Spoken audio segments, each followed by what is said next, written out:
प्रभु तेरी वाणी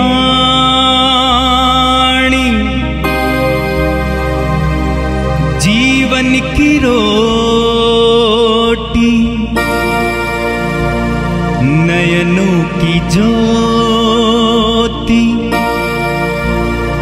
अंधेरा मिटाती।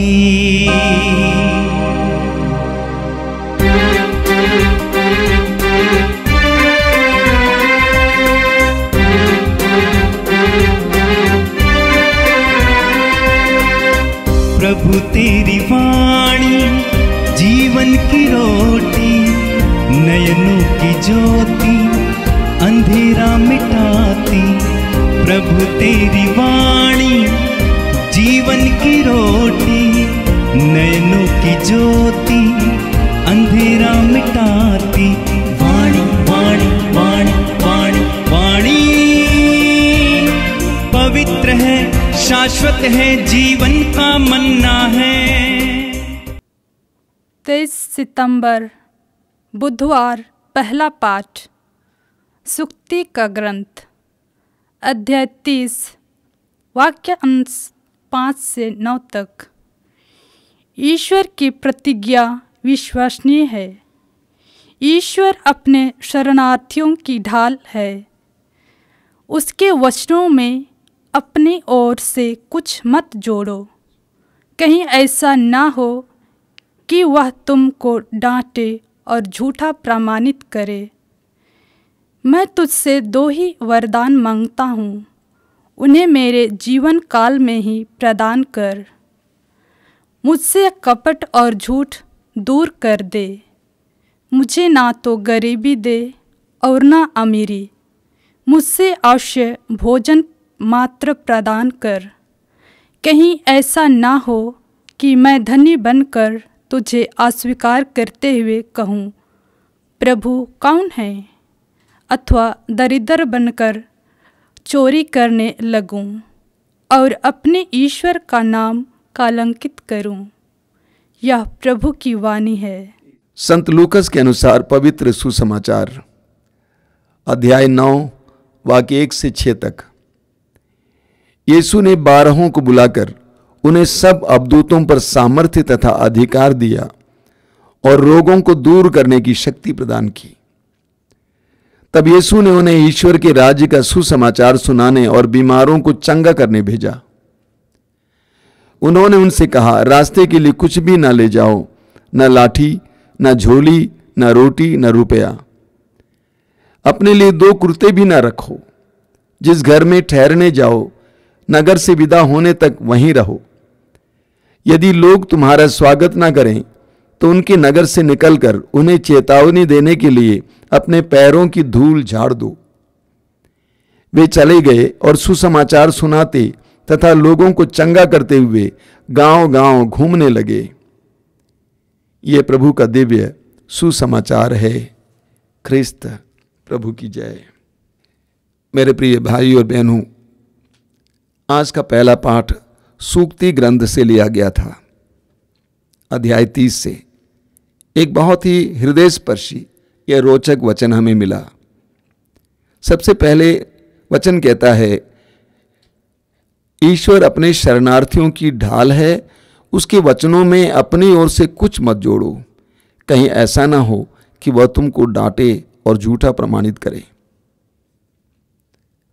प्रभु का वचन, ईश्वर का वचन हमारे लिए भरोसामंद है। इस्यास नबी के ग्रंथ के अध्याय 55 उसके वाक्य 10 और 11 में प्रभु कहते हैं कि मेरे मुख से निकलने वाला हर एक वचन अपना उद्देश्य पूरा किए बिना मेरे पास नहीं लौटता है। विधि विवरण ग्रंथ के अध्याय 32 उसके वाक्य 47 में प्रभु कहते हैं कि ये निरे शब्द नहीं हैं, बल्कि ये तुम्हारे जीवन का आधार है। पवित्र वचन निरे शब्द नहीं है, बल्कि तुम्हारे जीवन का आधार है। इस पर तुम्हारा जीवन निर्भर है। मत्ती के सुसमाचार के अध्याय 4 में प्रभु कहते हैं कि मनुष्य बिना ईश्वर के वचन के जी नहीं सकता है। इब्रानी अध्याय 4 वाक्य 12 में संत पौलुस कहते हैं कि ईश्वर का वचन सशक्त है, जीवंत है। प्रभु का वचन मामूली नहीं है, बाइबल को हम पवित्र ग्रंथ कहते हैं। यह कोई उपन्यास का ग्रंथ नहीं है, कहानी का ग्रंथ नहीं है, बल्कि इसको हम प्रभु की वाणी कहते हैं। यूहन्ना अध्याय 1 में यूहन्ना लिखते हैं कि आदि में शब्द था, शब्द ईश्वर के साथ था और शब्द ईश्वर था। इसायास नबी अध्याय 45 वाक्य 23 में प्रभु कहते हैं कि मेरे मुख से निकलने वाले शब्द सच्चे और अपरिवर्तनीय हैं। मेरे मुख से निकलने वाले शब्द सच्चे और अपरिवर्तनीय हैं। यूहन्ना के सुसमाचार के अध्याय 6 उसके वाक्य 63 में प्रभु यीशु कहते हैं कि मेरी शिक्षा ही जीवन और आत्मा है। प्रभु की शिक्षा ही जीवन और आत्मा है। यूहन्ना अध्याय 6 वाक्य 68 में प्रभु का वचन कहता है कि प्रभु का वचन अनंत जीवन का संदेश है। तो पवित्र वचन मामूली नहीं है। आज वचन में हमने सुना कि उसके साथ मत जोड़ो कुछ, उसको परिशुद्ध बने रहने दो। कई लोग कुछ भी बोलते हैं, तुरंत बोलते हैं बाइबल में लिखा है। कई वर्ष पहले एक बहन ने मुझसे कहा, लेकिन लिखा हुआ ना कि प्रभु यीशु ने कहा कि मैं तुम्हारे सारे दुखों को मिटा दूंगा। मैंने पूछा कहां लिखा हुआ बहन? एक बहन ने मुझसे कहा कि लिखा हुआ ना वचन में। क्या लिखा हुआ है? रात में अकेले नहीं चलना चाहिए। मैंने कहा कहां लिखा हुआ है? हम कुछ भी बोलते हैं और उसके लिए वचन को जिम्मेदार ठहराते हैं, और कुछ वचन सुनाने वाले भी उल्टा पुल्टा बोलते हैं। प्रभु का वचन कहता है ऐसा कभी नहीं करना चाहिए, क्योंकि प्रभु का वचन सच्चा है, पवित्र है, अनंत जीवन का संदेश है। उसके साथ न कुछ जोड़ना है, उससे कुछ मिटाना है। कुछ लोग प्रभु के वचन को एक दूसरे से लड़ने के लिए इस्तेमाल करते हैं, वचन लेकर लड़ते हैं। कुछ लोग प्रभु के वचन को एक दूसरे को चोट पहुंचाने के लिए इस्तेमाल करते हैं। ये सब गलत बातें हैं, बिल्कुल नहीं होना चाहिए। प्रभु का वचन पवित्र है, ईश्वर का वचन है, ईश्वर का वचन, अनंत जीवन का संदेश। दूसरी बात जो आज के पहले पाठ में हमने सुना, बहुत सुंदर बात है। लेखक कहता है प्रभु मैं तुझसे 2 वरदान मांगता हूं। पहला वरदान ये कि मुझसे कपट और झूठ दूर कर दे। प्रभु मैं तुझसे 2 वरदान मांगता हूं। पहला है मुझसे कपट और झूठ दूर कर दे, यानी मैं अपने जीवन में कभी कपट और झूठ को स्थान ना दूं, मेरे अंदर कपट और झूठ ना हो, पहला वरदान। और दूसरा वरदान है मुझे ना तो गरीबी दे और ना अमीरी, मुझे आवश्यक भोजन मात्र प्रदान कर। बहुत सुंदर प्रार्थना है। क्या प्रार्थना करते हैं? मुझे ना तो गरीबी दे और ना अमीरी, मुझे आवश्यक भोजन मात्र प्रदान कर। कहीं ऐसा ना हो कि मैं धनी बनकर तुझे अस्वीकार करते हुए कहूं प्रभु कौन है, अथवा दरिद्र बनकर चोरी करने लगूं और अपने ईश्वर का नाम कलंकित करूं। बहुत सुंदर है। आज मनुष्य की सबसे बड़ी समस्या है संतुलन की कमी। हर जगह पर संतुलन की कमी है, हर जगह पर संतुलन की कमी। जब ईश्वर पैसा देने लगता है तो वो चाहता और चाहिए और चाहिए और चाहिए, लालच बढ़ जाता है और इतना कमाता है, इतना कमाता है, इतना कमाता है कि वो ईश्वर को भूल जाता है और लोगों को भी भूल जाता है। दोनों खराब है। ज्यादा धन उतना ही खराब है जितना गरीबी खराब है। ज्यादा धन के द्वारा उतनी ही बर्बादी होती है जितना गरीबी के द्वारा बर्बादी होती है। दोनों खराब है।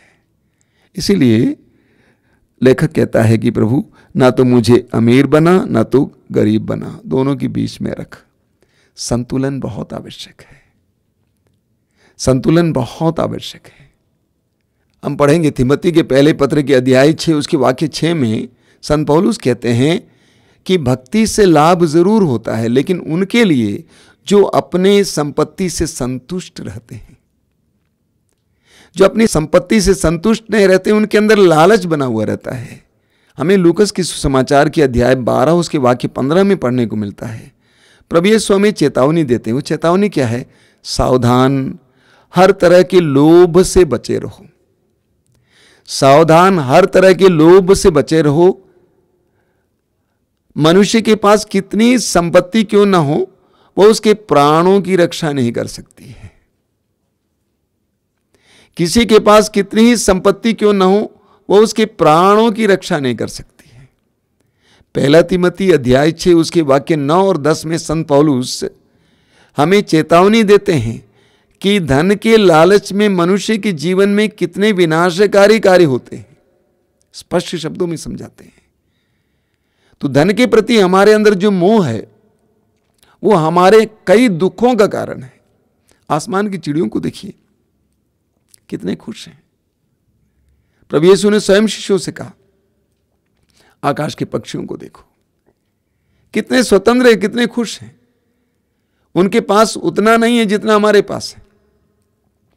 जितना हमें प्राप्त होता है उतना हमें और प्राप्त करने की इच्छा होती है, और जैसे जैसी हमारी इच्छाएं बढ़ती जाती हैं वैसे वैसे हमारी ग्लानि बढ़ती जाती है, दुख बढ़ता जाता है, असुरक्षा का अनुभव में बढ़ता जाता है। मत्ती के सुसमाचार के अध्याय 6 उसके वाक्य 21 में प्रभु यीशु कहते हैं, जहां तुम्हारा खजाना वहां तुम्हारा दिल, जहां तुम्हारा खजाना वहां तुम्हारा दिल। जितना हमारे जीवन में संपत्ति बढ़ती जाती है उतना हमारा संपत्ति पर मोह बढ़ता जाता है, उतना हमारा दिल लोगों से और ईश्वर से हटते जाता है। यही कारण है कि आज के पहले पाठ में कि लेखक कहता है कि प्रभु मुझे न अमीर बना न गरीब बना। गरीबी के कारण कई लोग बुरे कार्यों में लग जाते हैं, चोरी करने लगते हैं, अपने शरीर को बेचने लगते हैं, गलत कार्य करने लगते हैं। गरीबी की मजबूरी के कारण हो सकता है। इसीलिए लेखक कहता है प्रभु ना मुझे अमीर बनाना ना मुझे गरीब बनाना। तो आज के वचन के द्वारा प्रभु हमें क्या बताना चाहते हैं? तुम्हारे अंदर ना धन के प्रति लालच होना चाहिए, ना ही गरीबी से प्यार होना चाहिए। एक ऐसी स्थिति जहां पर हम संतुलित जीवन जी सके, हमारी आवश्यकताओं की पूर्ति हो, प्रभु के लिए हमारे जीवन में स्थान हो और लोगों के लिए भी हमारा जीवन में स्थान हो। आज के सुसमाचार में प्रभु यीशु अपने 12 प्रेरितों को सुसमाचार सुनाने के लिए भेजते हैं और विशेष करके अवधूतों पर अधिकार देकर उनको बीमारों को चंगा करने के लिए भेजते हैं। और वे चारों ओर घूम घूम कर प्रभु यीशु की दी हुई शक्ति के साथ रोगियों को चंगा करते हैं, अवधूतों को दूर करते हैं। लेकिन जब प्रभु यीशु ने अपने शिष्यों को गांव-गांव भेजा, ये आदेश देकर कि रोगियों को चंगा करो, अवधूतों को निकालो, तो वहां पर प्रभु ने यह भी बताया कि रास्ते में उनको क्या क्या नहीं ले जाना चाहिए। उन्होंने उनसे कहा, रास्ते के लिए कुछ भी ना ले जाओ, न लाठी, न झोली, न रोटी, न रुपए, अपने लिए 2 कुर्ते भी ना रखो। प्रभु अपने शिष्यों को वचन सुनाने के लिए, सेवा कार्य करने के लिए भेजते हैं, तो उनको न केवल अवधूतों को निकालने की शक्ति देते हैं, रोगियों को चंगा करने की शक्ति देते हैं, साथ ही साथ प्रभु यीशु उनको ये आदेश भी देते हैं, ये ना ले जाओ, ये ना ले जाओ। क्यों? अगर शिष्य बहुत सारा सामान लेकर जाते गांव तो वे उसमें उलझ जाते, वे सुसमाचार का कार्य भूल जाते। वे वचन सुनाते लेकिन उनका जीवन उससे भिन्न होता। इसके द्वारा प्रभु यीशु हमें एक बहुत महत्वपूर्ण बात सिखाते हैं। वो बात क्या है? कि हमारा सेवा कार्य और हमारे जीवन में तालमेल होना चाहिए। अगर हमारे सेवा कार्य, हमारी बोली और हमारे जीवन में तालमेल नहीं है तो हमारी बोली और सेवा कार्य से कोई विशेष लाभ नहीं होगा। आज कलीसिया में यह एक बहुत बड़ी समस्या है। हम लोग प्रभु के सुसमाचार की घोषणा करना जरूर चाहते हैं, हम लोग प्रभु के सेवा कार्य में लगना जरूर चाहते हैं, लेकिन हमारे साथ जो जो चीजें हैं, जो हमारी संपत्ति है, जो हमारा मोह है, जो हमारी आसक्तियां हैं, वे प्रभु के कार्य करने के लिए बाधा बन जाती है। आज हम विशेष रूप से प्रार्थना करेंगे, विशेष रूप से कलीसिया के उन लोगों के लिए प्रार्थना करेंगे जिनको प्रभु ने अपने सुसमाचार के सेवा कार्य के लिए बुलाए हैं, कि प्रभु उनको स्वतंत्र रखें, उनके बंधनों को दूर करें, उनके मोह और आसक्ति को दूर करें और उनको पूरी तरह से सुसमाचार और प्रभु के सेवा कार्य के प्रति समर्पित होने के लिए शक्ति दें। आइए हम प्रार्थना करें। प्रभु यीशु, आज के सुंदर संदेशों के लिए हम तुझे धन्यवाद देते हैं। तूने स्वयं अपने वचनों में कहा है कि हर प्रकार के लोभ से हम बचे रहें। संसार में रहते हुए हमारे अंदर लोभ बढ़ता जाता है प्रभु। जितना तू हमें देता है उतना ज्यादा हमारे अंदर लोभ बढ़ता जाता है। हम संतुष्ट नहीं होते हैं। जितना भी तू देते जाता है उतना से हम संतुष्ट नहीं होते हैं। हमें संतुष्टि का वरदान दीजिए। तूने हमें जो दिया है उसके लिए संतुष्टि का वरदान दीजिए। हमने जो पाया है उसके लिए संतुष्टि का वरदान दीजिए। प्रभु यीशु, आज संसार भर के गरीब भाई बहनों के लिए भी हम प्रार्थना करते हैं। बेचारे गरीबी में पिस रहे हैं, परेशान है, दुखी हैं, जिसके कारण बहुत सारी बुराइयों में भी लिप्त होते जाते हैं। उन पर दया करना। प्रभु यीशु, जो भाई बहन इन वचनों को सुन रहे हैं उन सभी पर दया करना। उनको प्रज्ञा का वरदान देना, विवेक का वरदान देना, हर प्रकार के लोभ से बचाए रखना। आज का संपूर्ण दिन उनके लिए अनुग्रह का दिन हो, आशीष का दिन हो। हर प्रकार के शैतान के प्रपंच से वो बचे रहें। आमीन। प्रभु तेरी वाणी जीवन की रोटी, नयनों की ज्योति अंधेरा मिटाती। वाणी वाणी वाणी वाणी वाणी पवित्र है, शाश्वत है, जीवन का मन्ना है।